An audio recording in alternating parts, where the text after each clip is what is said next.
Welcome to the planning and details of a passive income portfolio. This is my second presentation. The first one was titled Building Wealth and Living Off the Nest Egg. It consisted of three parts. This presentation will also consist of three parts, and this is part one.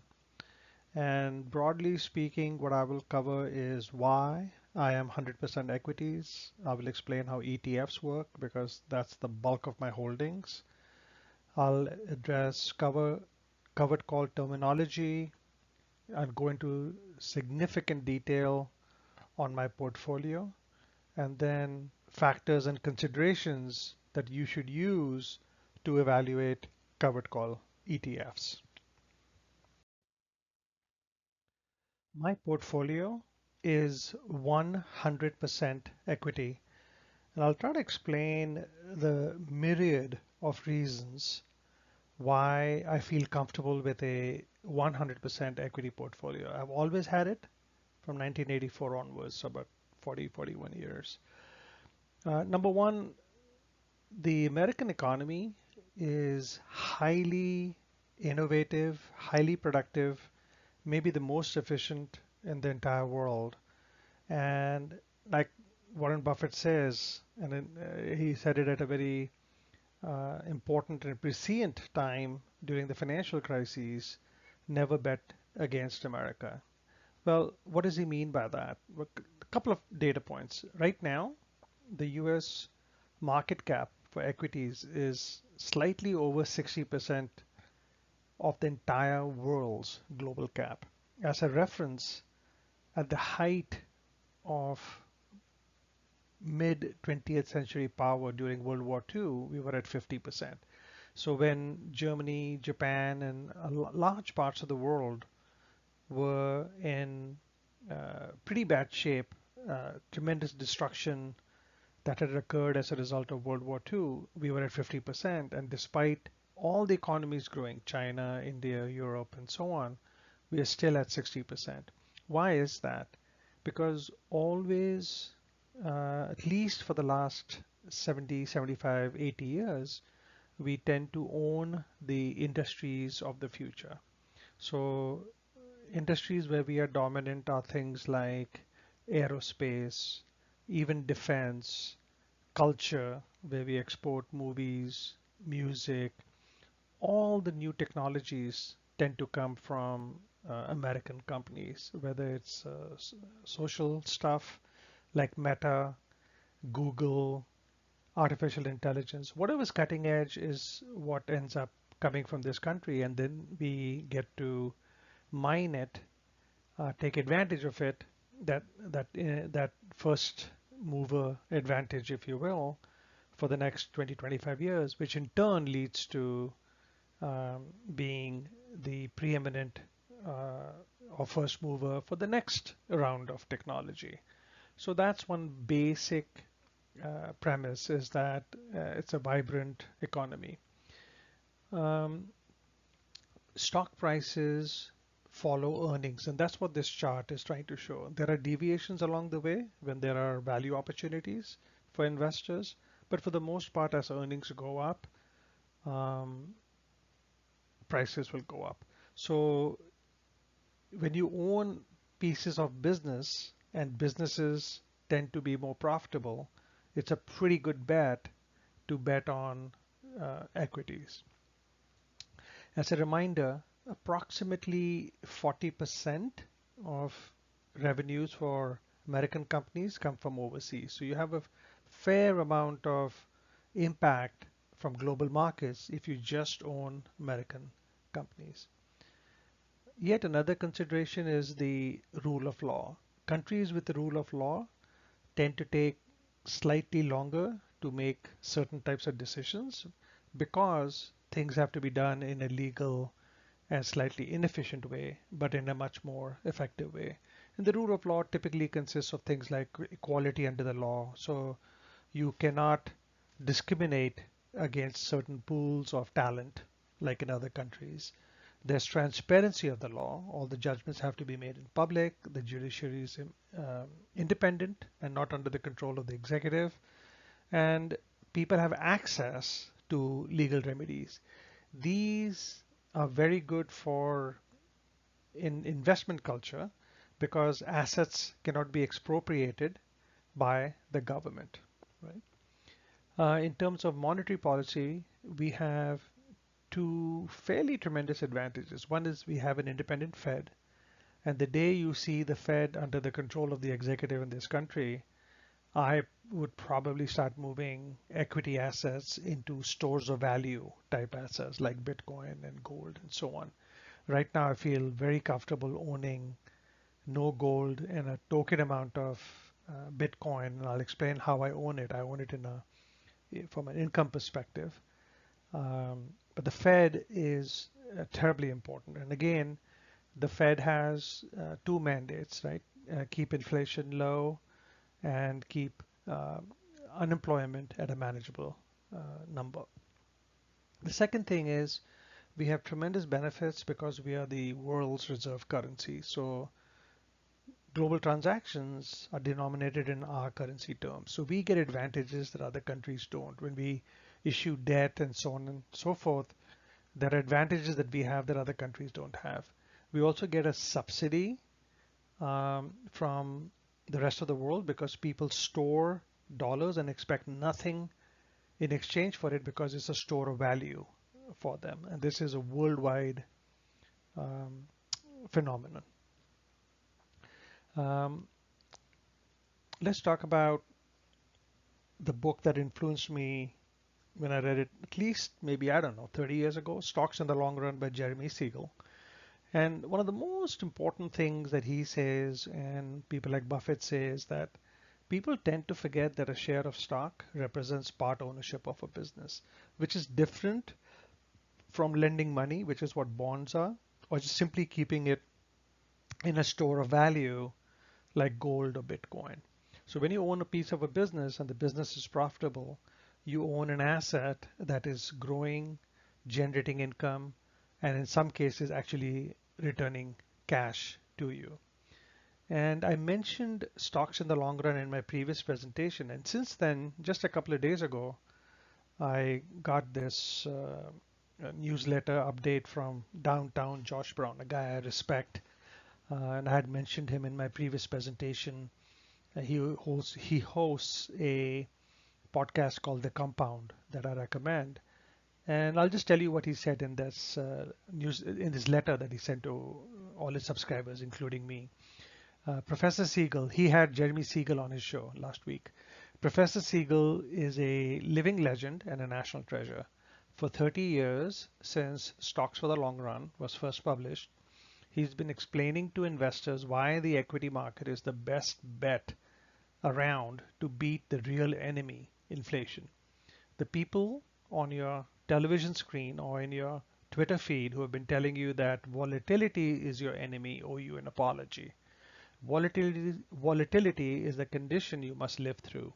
Inflation and the inevitable fall of your current dollar's purchasing power is the main bad guy at the end of the game. And one of the most important things here is something that I emphasized in the previous presentation is volatility is the price you pay for owning equities and getting equity-like returns, which is the highest returns of any asset class. So I thought that was kind of wonderful to get this letter so soon after my previous presentation and after I had mentioned Josh Brown. Yet another consideration in my portfolio is the importance of diversification. Sir John Templeton, who was the founder of Templeton Funds, says that the only investors who shouldn't diversify are those who are right 100% of the time. And as a reminder, people don't diversify because they're trying to get rich quick. That is not my strategy. My strategy is to get wealthy over the long term with normal market returns in the 8 to 12% return in the range, and to allow compounding to occur.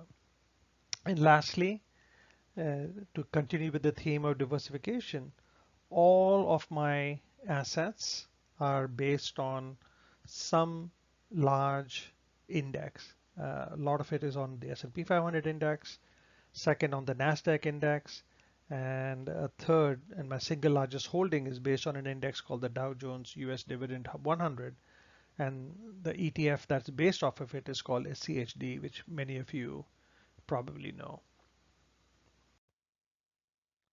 This next slide is important both for perspective and credibility. As a reminder, there are two stages of investing: creating wealth and living off of wealth. Creating wealth and how I did it was the focus of my previous presentation called Building Wealth and Living Off the Nestegg. It was in three parts. The focus of this presentation is living off of wealth. I'm going to get into much more detail on my portfolio than I did on the first presentation. So living off wealth is, generating income. Well, gee, what does that mean? Well, in this case, to be very specific about the strategy, it is enhanced income from equities versus any other alternative strategy. In terms of data credibility, um, my records are flawless from January 1st, 2020 onwards. Before that, I had different accounts. I was moving money here, there, and everywhere, so on and so forth. But this is right down to the penny. It accounts for any monies I withdrew, and so it's very accurate. So check one for the strategy because, as I expected, the S&P 500 cumulatively has beaten my portfolio. 70.5% total return over those 4 years versus 58.9. But check two for my strategy in that my standard deviation is much lower and almost half that of the S&P 500. So far so good. What does that mean in practical terms? It means that if I had $1 million in January 1st, 2020, I would have had 1.59 versus 1.7 million. That is not a small difference. It's about $110,000, and it tells you the price I am willing to pay for consistent income. And the reason it doesn't matter to me is because I'm perfectly okay with an average annual return of about 14.7%, which is what I've gotten over the last 4 years, and predictable income, right? So I don't have to worry and watch how the market is doing and having to rely on selling assets to live on. So I do want you to know I'm comfortable, but also the price I'm paying. The cumulative number excludes 2024. Therefore, the average and standard deviation also exclude the effects of 2024. But right now, I'm running about 10 percentage points behind the S&P 500. I would like to explain what I mean by enhanced equity income. It's a term not commonly used, but a term I believe in and that I intend to popularize and spread into the lexicon. So enhanced equity income is my strategy, right? That is essentially not just pure dividend income, but getting more than what dividends can give you, both in terms of actual cash and yield. So as far as I'm concerned, I have 6 aspects to this strategy. The first part is pure dividend growth. These are ETFs that contain companies with a history of dividend growth. If you can add quality factors, I'm just giving these as example: return on equity, free cash flow to debt, dividend growth rate, yield, which happen to be factors used by SCHD, then so much the better. And the stuff in green, the examples I'm giving in green are ones that I own. The others are credible, viable options from literally about 50 to 100 that are possible. So I own SCHD and SCHY, and I've explained them in detail in my previous presentation. But other examples, very large ones, are VIG, DGRW, DGRO, Noble. Noble is a dividend aristocrat ETF. That means that it contains companies with a history of paying dividends for more than 25 years, and not just paying dividends for 25 years, but increasing dividends for 25 years. It's a very popular um, ETF. So that's one, dividend growth. The second aspect is covered call. Here, this uh, section consists of ETFs that sell out of the money calls. There are covered calls ETFs that will sell at the money calls and so on. That's not part of my strategy. So I'll only look at those that sell out of the money calls.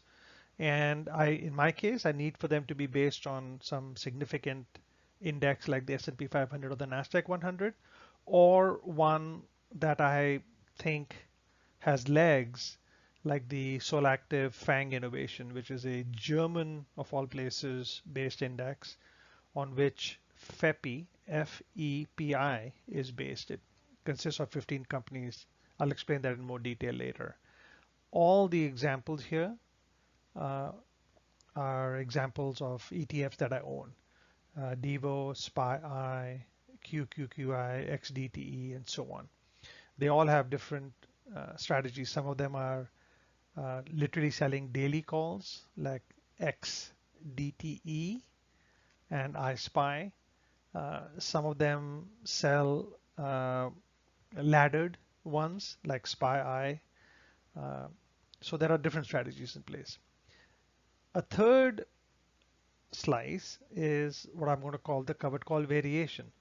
These are ETFs that sell call spreads. And this is a very new strategy.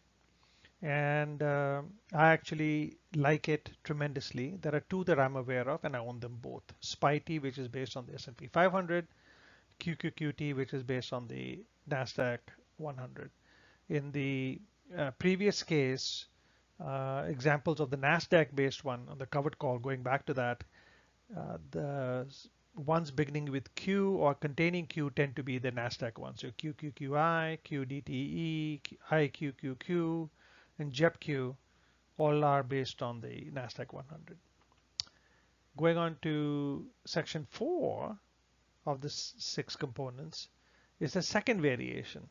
Here, it again selling out of the money calls, but the underlying assets are based on individual companies. And this is from a very new company called Curve, K-U-R-V.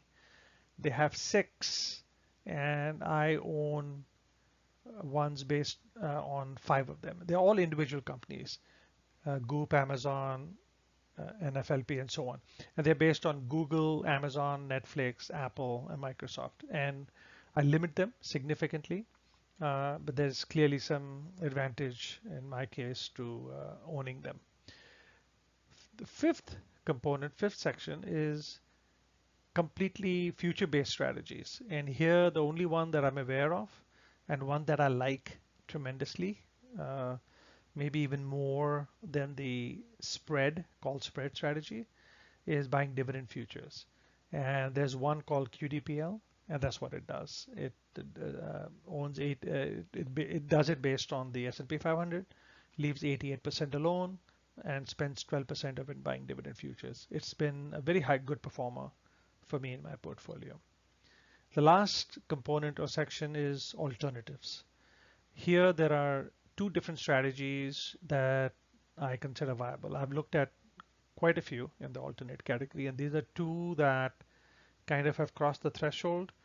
And of the 2, one is in serious research mode, the second one. The first one I like a lot. It's going short volatility.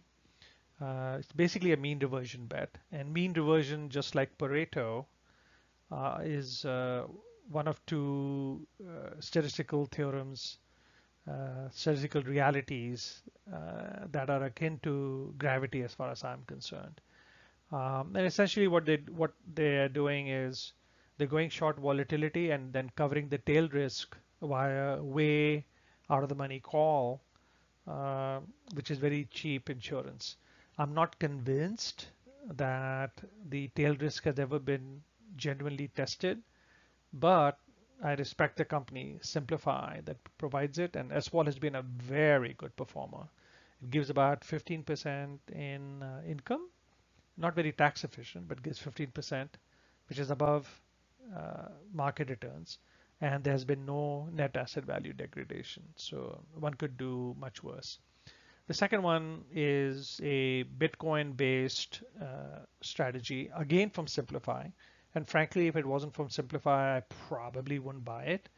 But Lynn Alden convinced me in a recent interview that Bitcoin may be worth looking at because of how it is perceived in the rest of the world, where people don't have respect for their own currencies, and when they do transactions, especially cross-border transactions, a lot of it is apparently being done in Bitcoin.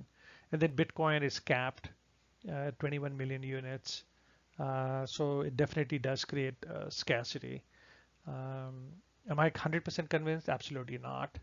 But I'm willing to put a percent of my portfolio and monitor big time. Right now, I hold less than 1%. I'm in monitoring mode. And essentially, what these guys are doing is holding Bitcoin via futures and then generating income from spreads, put and call spreads on kind of normal equity indexes. So this is the 6 different components that make up an enhanced equity income portfolio as far as I'm concerned. And I feel like I have 2 levels of diversification. One is index based, where I own lots of companies based on the indexes. And then a second level of diversification is there are different strategies at play. And these strategies are selling calls daily, monthly, and then even in the case of monthly, laddered, which has another adds another dimension of diversification. And then SCHD, for example, the dividend growth approach is very, very different from covered call, which in turn is very different from SWAL and Maxi. So I feel like there are at least a two-dimensional aspect to diversification. Let me discuss ETFs, exchange traded funds, since that's the primary vehicle I use for my investment purchases. ETFs are not the same thing as mutual funds or the same thing as closed-end funds. Those are the 3 different, at a minimum, fund options that you have. They have different characteristics. And I'll very quickly try to explain to you why I lean towards ETFs. One, they trade on an exchange exactly like a stock during the trading day. So there is liquidity, there's instant pricing, just like a stock or closed-end fund, but unlike a mutual fund. Mutual funds are typically bought and sold at the end of the trading day. ETFs tend to be efficient in terms of pricing. The net asset value and market price are usually almost identical. And that's not the case with a lot of closed-end funds. It's not unusual for a closed-end fund to be trading above net asset value or below net asset value. And in addition, closed-end funds can have much higher fees. The next 2 points are actually a little bit important. One is that with a mutual fund, you can get impacted by the behavior of other investors. So since a mutual fund creates and redeems shares directly, when there are periods of market volatility and investors buy when they should be selling or sell when they should be buying, the fund is having sometimes to liquidate very high quality shares simply because people want to be redeemed, and that's impacting you even though you're not doing anything. Your value is going down and you're selling assets cheap. ETFs, on the other hand, use authorized participants. It's the second level. There's one level of separation between them and the investor. And so that prevents that same kind of pattern from occurring. Is this a major thing? Don't know, but it's something worth knowing. The second thing kind of important is that with mutual funds, And the reasons are kind of complex and very detailed and cumbersome and boring. But the bottom line is that with a mutual fund, you can have no gain in or no increase in capital gains, but still get hit with a phantom capital gain. But with an ETF, that cannot occur. So given the both of these things together plus the liquidity, pretty much ensures that ETFs are all I use as my investment vehicle. So other than SNOX, which is a money market fund and a mutual fund, every other investment I have is an ETF. One thing to do notice about ETFs is that if it's a small ETF, meaning low assets under management, there will be liquidity issues. There will be a difference between uh, offer and bid, and it'll be inefficient. So a real life example is QQQT, which is a call spread ETF that just came out a few weeks ago, I think. And when I was wanting to buy it, the spread was something like 5 to 6 cents. So I almost certainly was paying higher than net asset value when I bought it. For me, it doesn't matter because it's going to be a long-term purchase. I don't intend to sell, but it's certainly something worth keeping in mind, which is why most experienced investors tend to um, engage with ETFs that are typically highly liquid. One of the six components of enhanced income investing from equities is dividend or dividend growth in particular. And dividend growth usually is an indication of companies that have rather strong business models because you have to have a pretty sound business in order to be giving ever increasing dividends year over year to investors. Um, Dividends are, to be clear, given from company profits and they show up as cash in the brokerage accounts of shareholders. And if you're then living off those dividends like I am, you move it from the brokerage account to your checking or savings account and then pay your bill. So that's what dividends are. They actually show up as cash. Dividend yield is calculated as annual dividends per share by the price per share at any given point in time. So if the annualized dividend is $5 and the company's stock price is 100, the yield will be 5%. Um, Dividend growth investing is different from dividend investing. Dividend growth investing means you only buy companies where every year they have been given more than the previous year. And typically, companies are rather high quality which can afford to do this. I'm giving you some from my portfolio that I've either owned in the past or currently own. Pepsi, Lowe's, BlackRock. As an aside, individual stocks are now less than 10% of my portfolio and are on their way to getting as close to zero as possible. Um, Typically, investors who specialize, focus, or emphasize dividend growth investing, the minimum period is usually 5 years, what they look at, and 25 years and up. There's actually an ETF called Noble, Nobl. I don't own it. I'm not either recommending it or banning it. But what this ETF does is only holds companies that have increased dividends for 25 years. And one of the things that influenced me and ensured that dividend growth was going to be a key component of my investment strategy from the time I was 24 was the book that I read, Dividends Don't Lie by Geraldine Weiss.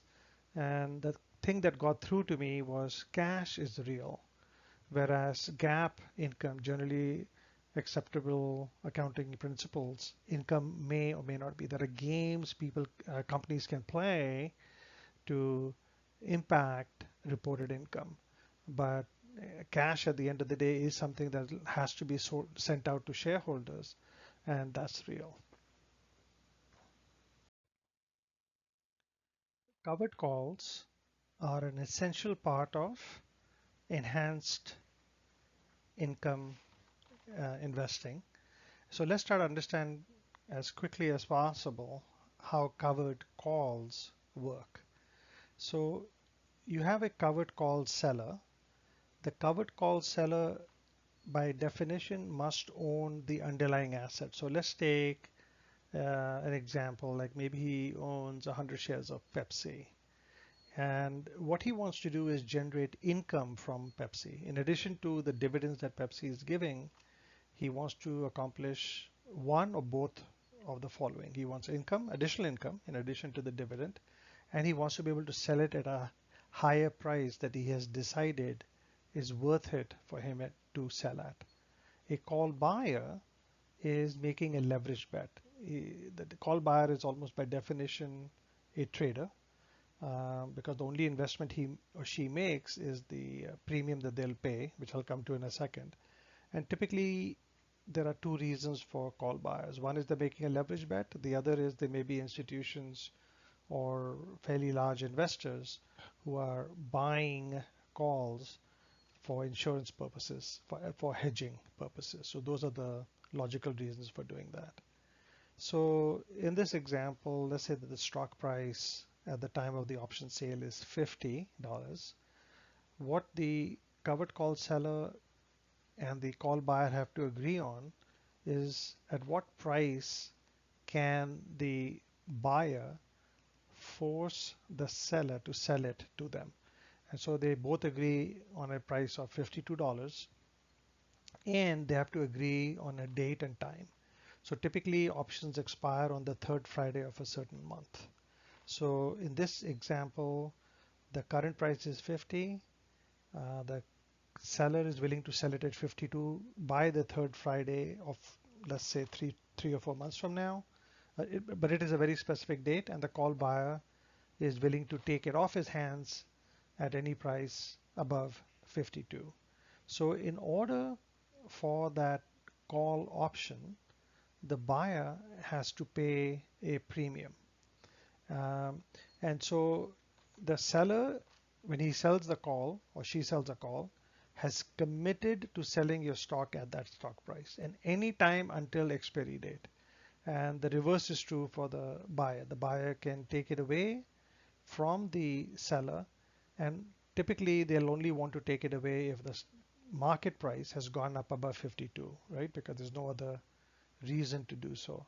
So in order for this right to take it away from the seller, the call buyer in this example pays a premium of $1.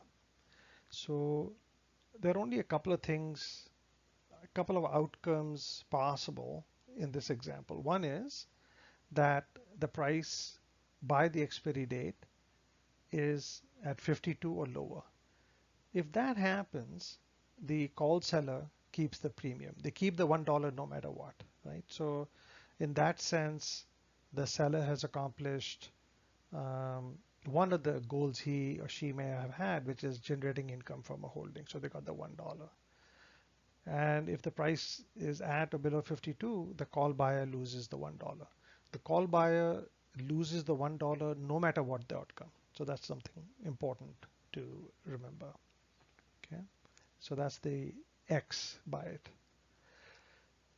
If the price is above 52, the call seller gets an additional $2, right? Because the buyer is going to pay $52 for each share.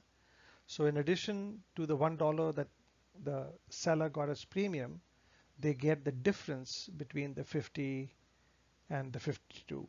I'm just using 52 as an example. So they'll get whatever the difference is between 50 and the price at which it is taken away, right? So in this example, they'll get to keep $3. And what happens is the call buyer keeps all gains above 52, loses $1 regardless of the outcome. So let's take let's bring the numbers together for both sides. So the maximum gain for the seller is $3.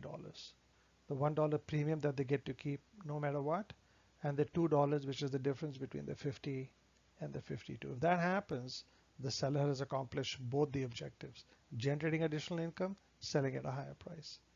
In the case of the seller, the maximum gain is limitless, because if instead of 52 the share went to 75, they would keep all of it above 52. So gains are unlimited, and the absolute minimum loss is the $1 premium that they gave. So I think you get a sense for why buyers might engage in this activity, is because of this, the asymmetrical nature of gains and losses, right? Now, what happens is, so let's use another example, specific example. So let's say it ends at 56. The um, buyer has made $4 on a $1 outlay. They paid $1 premium, kept the difference between 56 and 52, which was $4.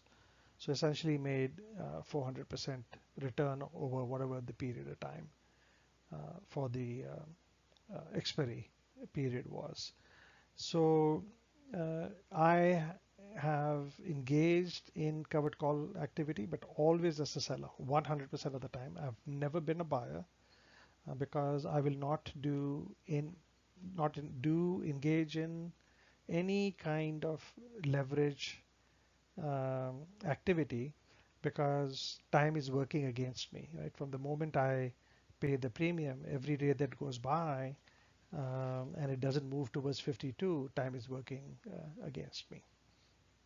So this is a rather brief synopsis of how covered calls work. Now that we understand a little bit about how covered calls work, let's start to understand how covered call ETFs work. And they essentially provide four sources of returns. And in my case, most of mine are yielding in the range of 6 to 12%. Some of them are doing actually higher than the 12%. So ETF we have discussed, and we have discussed the S&P 500 and the NASDAQ 100. So all the ETFs that I want to own, I want them to be based on one of these indexes. Therefore, I have some diversification. Of the four sources of returns, one is stock dividends. So if the ETF owns, I'm just making it up, the S&P 500, there'll be dividends accruing to the ETF because it holds the underlying assets, either through another ETF like IVV or something, or the S&P 500 shares directly. So stock dividend is one. Second is the covered call premiums that I discussed just in the previous slide. A third source is capital gains. That is when they sell the covered call, and when it gets taken away, the difference between the market price and the strike price is a capital gain. So that's a third source of income or returns.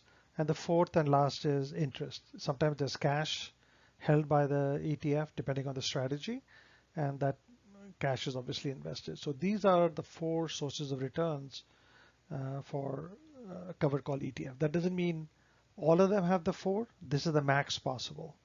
Dividends, obviously, in most cases, especially if they're based on the S&P 500 and NASDAQ, will be qualified. In the case of covered calls, you want the premium to be generated by selling out of the money call, so that there is a difference between the market price and the strike price. Typically, I look for 2 to 5% above current market price as being part of the strategy. One of the other things I look at is what portion of the portfolio is in play. That's called the notional. And some of the ETFs I own have 100% of the portfolio in play. Some of them have 90%, some of them have less. Obviously, all things being equal, if you can generate the same amount of income, but by not putting the entire portfolio at play, that's better. Yet another thing to consider is whether the options are cash settled or rolled versus the actual holding having to be given to the buyer of the call. As far as I know, every single ETF that I own either cash settles, or rolls the call. In the case of capital gains, they're highly likely over the long term because markets go up. However, in the case of covered call ETFs, they're going to be capped because you've given away the right above a certain strike price. In the case of interest, obviously you're just going to have whatever the interest is from the vehicle that you've invested it in. If you've invested it in treasuries, you'll get treasury yield. If you invested it in something else, you'll get whatever the yield is from that. What you want is one of the things I learned from the newer ETF that have come out over the last 2 to 3 years that literally didn't even remotely exist when I retired in 2013 were these covered call ETFs. And as I started researching them, I realized that many of them were giving what was called return of capital. And after research, I found out that that return of capital, which is typically a bad thing, right? Because you're getting your principal back. It was actually non-destructive return of capital. And that in turn was being driven by the fact that some of the ETFs, when they sell calls, they're selling it on the index, and the IRS allows a very tax positive approach to categorizing the option premium when you use the index. And then the second thing is that when your options go against you, you can roll forward losses, and that allows you to do some tax efficient investing. Having said both of those things, it is very essential that you don't let the tax efficiency tail wag the investment dog, right? So the primary purpose of investing is to invest properly, and tax considerations are important, but they're not the driving force for your decision. So that's something I definitely try to keep in mind. And the last thing worth stressing is that ETFs absorb all the losses when prices fall, right? So there's nothing preventing you. Covered calls don't prevent you from not taking losses. And on the other hand, they cap your gains, right? So there's a little bit of an asymmetry there. Not necessarily a positive asymmetry. The thing to keep in mind is that when markets go down, covered call ETFs tend to go down a bit lower because of the option premium that you're incurring. Let me explain a little bit more as to why covered call ETFs may give up significant gains and why I like either QDPL, the ETF that holds 88% of the assets and does not put it in play in the S&P 500. So I get 88% of the movement of the S&P 500, number one. And number two, why I like ETFs like SPYT and QQQT that do call spreads. And it'll become clear to you when you see the data. I had covered this in my first presentation, but it's worth stressing again. The key thing to remember is most market gains come in relatively short periods of time and suddenly. So this is a study that was done by JP Morgan between January 3rd, 1995 and December 31st, 2014, almost 20 years. And in the first presentation, I used a slightly different period, but the thrust of the data was almost the same, which is precisely the reason I'm not using the chart that I used in the first presentation, because the details are slightly different. The main message is identical. So in this particular case, if you've invested $10,000 one time and you stayed fully invested during this entire 20-year period, you had a 9.85% annual return, and your $10,000 went up to 65,453. If you missed just 10 days, it went all the way down to 32,665. Positive, but you literally lost half the gains. And you actually start getting into negative territory if you miss the 40 best days. The interesting thing is that 6 of the 10 best days occurred within 2 weeks of the 10 worst days.